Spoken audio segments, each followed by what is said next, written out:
Assalamualaikum warahmatullahi wabarakatuh. Okey, selamat datang ke sesi kelas untuk Electrical Machine 32204. Subjek kita yang terkini adalah Induction Motor. Okey, untuk Induction Motor, kita akan mulakan dengan 3-phase system. 3-phase system. Kita dah belajar tentang DC. So, untuk DC, generate circuit kalau you pakai separate excitation topology.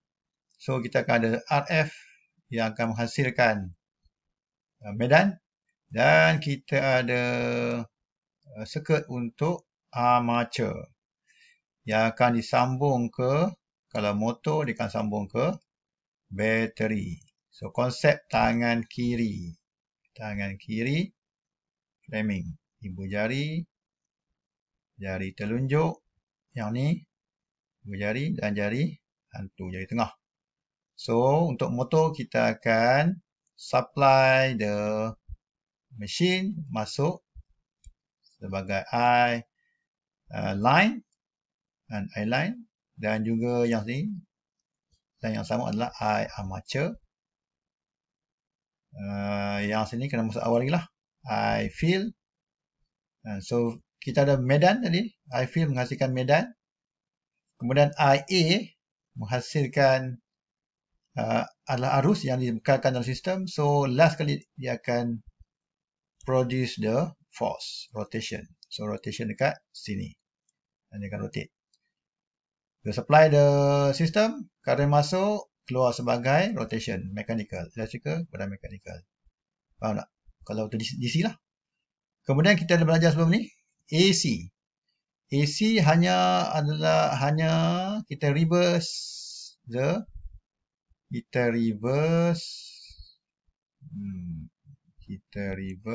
flow.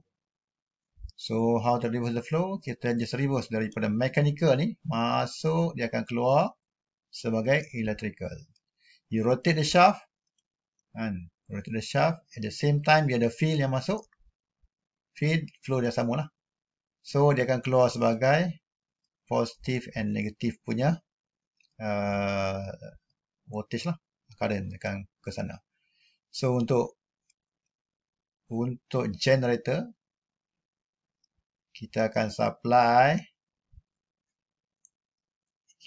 supply medan kena ada tadi. Kita akan supply F. Kalau motor kita nak hasilkan F, sekarang kita supplykan F, kita akan hasilkan I armature.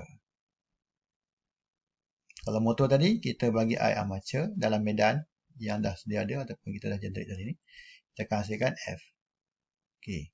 Itu adalah untuk DC machine yang kita dah belajar. Sama ada separate excitation ataupun dalam bentuk shunt. Kalau shunt circuit kat sini lah, dia punya RF, ataupun series kan, untuk hasilkan medan magnet lah. Okey, sekarang kita nak belajar tentang 3-phase induction. 3-phase induction ni sebenarnya kita tak bekalkan medan secara direct macam ni. Dan kita tak bekalkan medan. Apa kita buat? Kita hanya supply direct daripada source. So, berlaku ialah medan tak ada. Medan tak ada. Kita akan supply direct daripada source. So, dia akan generate di dalam circuit ni sendiri medan dia. Tapi source ni wajib AC. So, konsep apa mana ni? Konsep elektromagnetik yang keempat ke apa?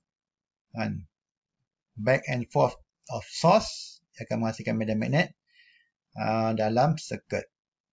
Okey, sebab tu kita belajar 3 phase dulu untuk lebih memahami tentang bagaimana medan magnet yang naik turun ni, arus yang back and forth ni menghasilkan medan magnet. Okey, dalam slide yang dibekalkan tu, you ada beberapa link kepada YouTube. Kalau you tak boleh nak klik, you boleh highlight ataupun you boleh copy dan you boleh go to the link to see how actually the most recent technology being applied on the basic what you have learned now on 3-phase induction motor ni. Macam mana kita belajar ni adalah benda basic, tetapi application dia adalah kepada kegunaan terkini. So the latest product ataupun teknologi being used in the market adalah EV lah. Tak kira lah EV car ataupun EV bike or EV motorcycle. So we are using electric car, and which use induction machine. Dia bukan direct induction machine, dia adalah terbitan daripada induction machine punya konsep lah. So kita akan belajar 3-phase induction motor instead of single phase dahulu. Sebab apa? Dia lebih mudah difahami. Sebab induction machine ni dia melibatkan rotation of magnetic fields, yang mana daripada rotation tu dia akan menghasilkan magnetic fields dekat internal dan bertindak dengan magnetic field yang disupply. So akan menghasilkan putaran. So kita ada 3 fasa. Contohnya you ada motor yang sambungan delta. So delta ni dia connect secara series lah kepada semua sel tu ataupun semua phase tu kan. So you akan sambung keluar ni 3 delta, 3 line. So you ada phase A, you ada phase B,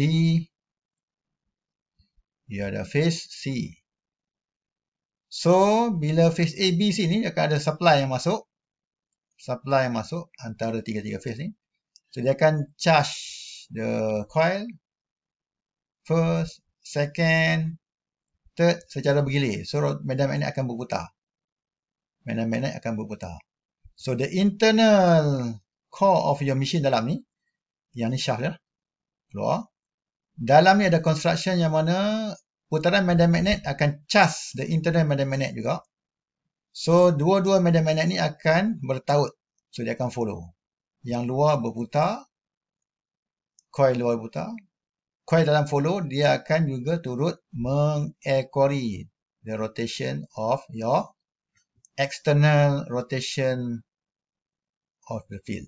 Faham tak? So that's why we learn the 3 phase. Kalau single phase later, kita pakai 3 wire juga. Tapi yang ni tersambung ke capacitor untuk menghasilkan phase yang ketiga. Atau phase yang kedua, bukan 3 lah, kedua. Kalau 3 phase, 3 ada phase. Kalau single phase motor, dia ada 2 phase sahaja. Seperti mana construction saya tunjuk lah. Ada live, ada neutral, dan ada capacitor. Ini capacitor ni. Okay. So untuk yang sesi ni, kita akan belajar tentang 3-phase induction motor. How the construction of SCIM. SCIM, apa maksud ni? Squirrel cage. WRM adalah wound type rotor. Dalam ni lah. Dia refer kepada internal ni. Squirrel cage pun refer kat sini. Wound type pun refer dekat sini. Outer ni, coil ni sama saja. 3 phase ni adalah benda yang sama, generic. Boleh slot in sama ada wound type ataupun squirrel cage type. Dan kita akan tengok theory and performance of the machine. Torque speed characteristic. Kalau machine DC, kita punya torque speed. Kalau untuk shunt dengan DC separate excitation, kita dapat linear macam ni. Nampak tak? Linear. Kalau untuk series, kita akan dapat macam ni. Kita tambah load, dia akan jatuh speed dia. Ni speed lah. Ni speed. Yang ni torque. Kan? Tambah load, dia akan jatuh. Bagaimana respon untuk this machine pula, induction machine.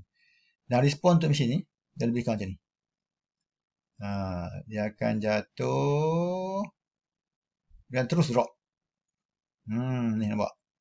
Jatuh juga ni. Jatuh sampai satu peak tu, dia terus putus, jatuh. So biasanya kita akan lukis terbalik lah untuk mesin induction ni. Yang mana kita letak torque di sini, speed di sini, kan? Speed di situ. So dia akan jadi macam ni, lebih kurang. Torque speed lah. Dia akan jadi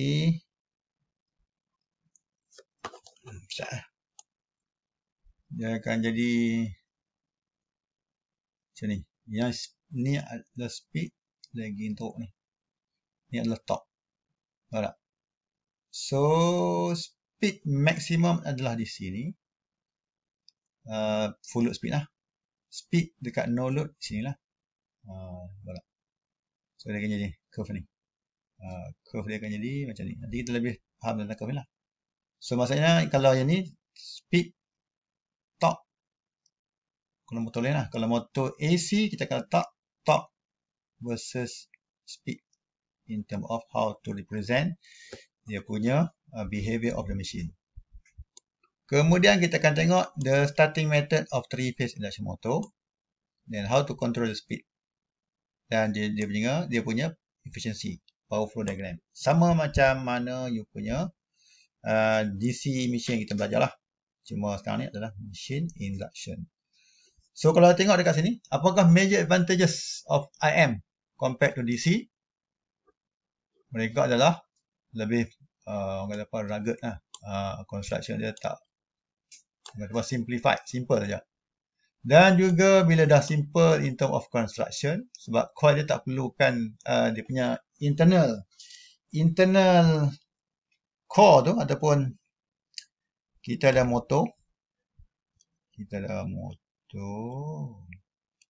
boleh tak boleh lukis.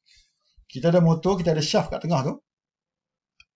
Motor kita kan, ni tapak ni lah.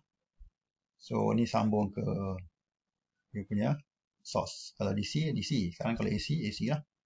So di dalam ni kita ada armature lagi yang tersambung ke shaft luar. Motor kita akan rotate lah. Dia akan rotate lah selepas kita sambung source kan. Dia letak source. Kalau AC, AC lah. Kalau DC, kita perlu adakan medan magnet ataupun kita ada coil dalam ni. Dekat armature ni. Armature coil. Tapi untuk AC, dia low price sebab apa? Dalam ni tak perlu ada copper coil. Copper lebih mahal daripada aluminium. Kita hanya perlu sediakan aluminium bar slot untuk hasilkan dia punya armature ataupun rotating parts lah. Armature part lah. Dan juga dia tak perlu ganti dengan carbon brush. Sebab apa? Kalau DC, kita kena ganti carbon brush antara sambungan source ke armature kan. Ini tak perlu. So maintenance, in term of maintenance point of view, in term of cost, memang low cost. So main feature induction machine adalah no DC field current to run the machine. Tak perlu sediakan DC field current. So tap to the source, boleh run terus. And this machine also is known as asynchronous machine. Kalau synchronous maksud kata segerak. Kalau sync adalah segerak. Dan kalau sync segerak. Kalau unsynchronous, dia adalah non-synchronous ataupun tak synchronous lah. Dia akan ada lagging. Dia punya medan magnet berputar pada RPM tertentu. Dia punya motor kat tengah ni akan follow pada RPM yang slightly little bit lower. Dia lag. Sebab apa? Dia kena follow lah. Dia kena follow belakang lah. Baru ada induction, baru dia akan follow kan. Okey, dia juga dalam armature zone ni nanti kita tengok. Dia juga dipanggil induction rotor because dia memerlukan induction lah. Dia memerlukan induction. Dia perlu di-induce baru dia akan ada medan magnet dan dia akan follow the rotating field. Dia dikenal sebagai asynchronous because the speed is less. Kalau synchronous, speed adalah sama. Ni asynchronous lah. So ada dua jenis lah. Seperti kita bincang tadi. Squirrel cage ataupun wound type. SCIM ataupun WRIM.